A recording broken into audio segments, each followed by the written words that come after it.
某一瞬间，巨石上的薰儿陡然间睁开了双眼，望向北方天际，淡淡的道：既然来了，何必再躲躲藏藏？魂族的人现在已经不堪到这种地步了吗？随着薰儿清冷之声落下，那远处空间也是一阵波荡，旋即两道身着黑袍的身影缓缓地踏空而来，那令人讨厌的声音也随之响起。不愧是古族的神品血脉，这种感知当真是让人钦佩。薰儿看清那领头之人的脸庞时，没有丝毫的意外。文雅此次前来所谓的，就是那正在闭目突破之中的萧炎。他同魂力已经在暗中等待了许久的时机，这次必须要将萧炎拿下。薰儿怎么可能让他们伤害到萧炎？文雅见薰儿态度坚定，琢磨着先将薰儿杀了似乎也不错，就臭不要脸地叫着魂力同他一起出手，争取尽快解决战斗。毕竟薰儿再强也不太可能抵挡得住2名8星斗尊的联手吧。事实证明，薰儿还真的能。双眸被金色火焰所缭绕的那一刹，薰儿宛若战神，以一敌二，丝毫不落下风。任由对方车轮战、偷袭战等下三滥的招数都用尽了，薰儿也没有后退半步。魂雅眼看着萧炎周身的斗气波动得越来越剧烈，很清楚地知道留给他们的时间不多了，于是他决定让魂力去杀了萧炎，而自己负责拖住薰儿。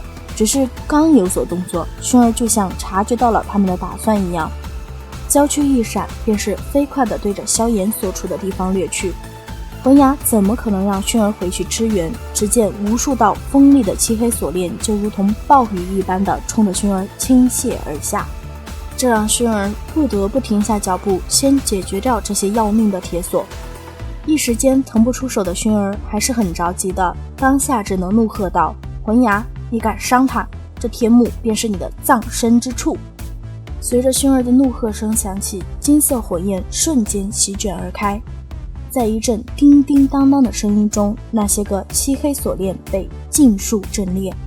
薰儿已经用上了最快的速度回援，然而来不及了。此时的魂力已经掠上了萧炎所在的那块巨石。见此情况，薰儿慌了，森然的杀意毫不掩饰地暴涌而出。袖袍一抖间，一道蕴含着极为可怕能量的金色长矛就自其袖中爆射而出，笔直地对着魂力的身体狠狠射去。然而面对薰儿如此猛烈的攻击，魂力却仿佛未曾感应到一般。那被森冷雾气所弥漫的拳头坚定迅速地冲着萧炎的脑袋就轰了过去。他不在乎薰儿的这一击会将他打成重伤，他只想要萧炎的命。见到这一幕的薰儿瞬间就煞白了小脸，他知道自己已经没有办法救下萧炎哥哥了，但如果萧炎哥哥死了，那就都去陪葬吧。就在薰儿眼眸深处的疯魔涌现的那一刹，巨石上盘坐的萧炎却是突然间睁开了双眼，旋即一记大天造化掌就对着那近在咫尺的魂力拍了过去。细金牛，你以为拍中了就会直接侵蚀掉魂力的身体吗？天真，好歹也是8星斗尊，可不是摘星老鬼那种货色能比的。只见魂力的体表猛然爆发出一阵阵浓郁的黑雾斗气，萧炎那无往不利的黑洞光圈直接就被强行障速了。萧炎见此情况，面色微凝，旋即体内斗气暴涌而出，尽数的灌注进入那漆黑光圈之中。这波操作直接让魂力的袖袍离他而去了。魂力看着自己双臂之上出现的密集的血滴，脸色十分的难看，因为他能感觉到白色光圈之中弥漫而出的恐怖撕扯力正在变得越来越强。自己再不做点什么，怕是不凉也得脱层皮呀。最终魂力有些心疼的决心，使出那一招魂爆。只见浓郁的漆黑雾气源源不断的自魂力掌心暴涌而出，旋即一道道强悍的灵魂体就在一阵阵的凄厉叫惨中自爆而开。魂力成功借助那灵魂的自爆反推力全身而退了，但萧炎怎么可能放过他？右掌猛然再度一拍虚空，就见那被灵魂自爆阻拦的黑色光圈嗤的一声便是再度扩散而开，然后快若闪电般的追上那身影急退的魂力。这一击魂力没能逃掉，光圈狠狠撞击在魂力身体之上的那一刻，魂力的五脏六腑仿佛都是被震得转移了位置一般，瞬间化身为飞天喷泉战士。然而薰儿却并不打算就这么轻易的放过他，魂力还在天上飞呢。薰儿一记通体缭绕着金色火焰的长矛就朝着魂力的脑袋扎去。不知道为什么，这标枪一直在牛牛的脑子里挥之不去。此时本就力竭的魂力又该死的身处半空，根本就避无可避，就这么无了吗？怎么可能？当我魂牙是死的不成？只见一股劲风突然爆射而来，然后重重地轰击在了魂力的身体之上。这一击成功的让魂力那本来该用来承受攻击的脑袋换成了肩膀。噗，长枪入肉的声音响起的那一刹，魂力的身体直接就被长矛带飞了，然后像个破布娃娃一般的被钉在了地上。那落地之处100丈之内，直接是生生的塌陷了半米之深。魂牙兄弟，咱就是说，有没有一种可能，您的力气再大上一丢丢，我就脱离被钉在地上的命运了？魂牙望着那满身鲜血，整个肩膀处更是出现了一个将近碗口大小伤口的魂力，脸色十分的阴沉。旋即魂牙毫不犹豫的就手化成刀，将魂力的左臂彻底砍掉，因为那里已经被金色火焰所侵蚀，留着也只会导致被侵蚀的地方逐渐蔓延，最终化为灰烬。魂力也算是条汉子，被砍了胳膊也一声都没吭，也不知道是不是疼得实在是没力气了。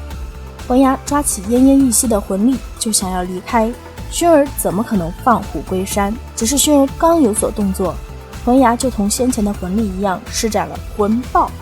待得金色火焰将那无数灵魂自爆所产生的漆黑雾气尽数焚毁之时，那魂牙二人早就跑得没影了，想来是趁机进入了第2层。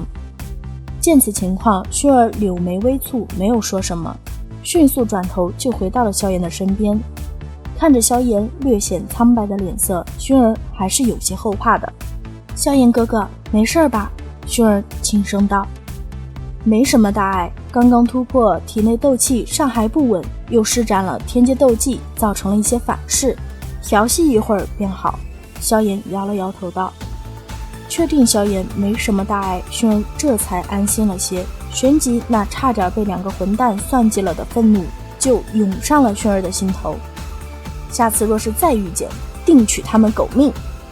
平复了一下后，薰儿才开口道：萧炎哥哥，你先调息一会儿吧。待得恢复后，我们也动身进入第2层，那魂力被我们重伤，他们2人的实力必然会减弱。若是再遇见，我有把握击杀魂牙。简单理解就是，你快修炼，晚点我们一起去痛打落水狗。薰儿的建议，萧炎自然是欣然接受的，毕竟魂殿的这些杂毛，他一个也不想轻易放过。萧炎进入修炼状态后，再度睁开双眼之时，其气息已经稳定在了6星斗尊。萧炎哥哥，恭喜了！薰儿笑着道。这才6星，跟古妖以及魂牙相比，还是差了一些。挺直身子，听得体内传出的噼里啪啦的骨头脆响声，萧炎道：薰儿才不那么认为呢，他觉得萧炎哥哥就是最棒的。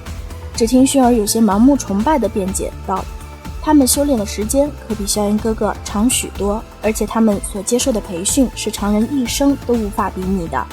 若是萧炎哥哥也从小便是这般训练的话，现在说不定已经是达到了斗圣层次。看着自家小妮子无脑的信任与维护，萧炎很是无奈地摇了摇头道：想要达到斗圣，可不是靠的这些。牛牛觉得萧炎的心里指不定怎么高兴呢。比如，对，就是这样，快夸我，我很受用。说话间，萧炎起身看向了远处的能量光幕，随后冲着薰儿笑了笑道：走吧，接下来我们也该去见识一下这天幕的第2层究竟是何等的凶险了。一般凶险吧，也就没有5星斗尊的实力不给进，勉强进去了也约等于送死的程度。好了，本期分享就到此结束咯，视频都看到这里了，给牛奶点个赞吧，订阅了的朋友记得开启小铃铛哟，这样就不会错过牛奶的更新啦。感谢您的耐心观看，拜拜，下期再见。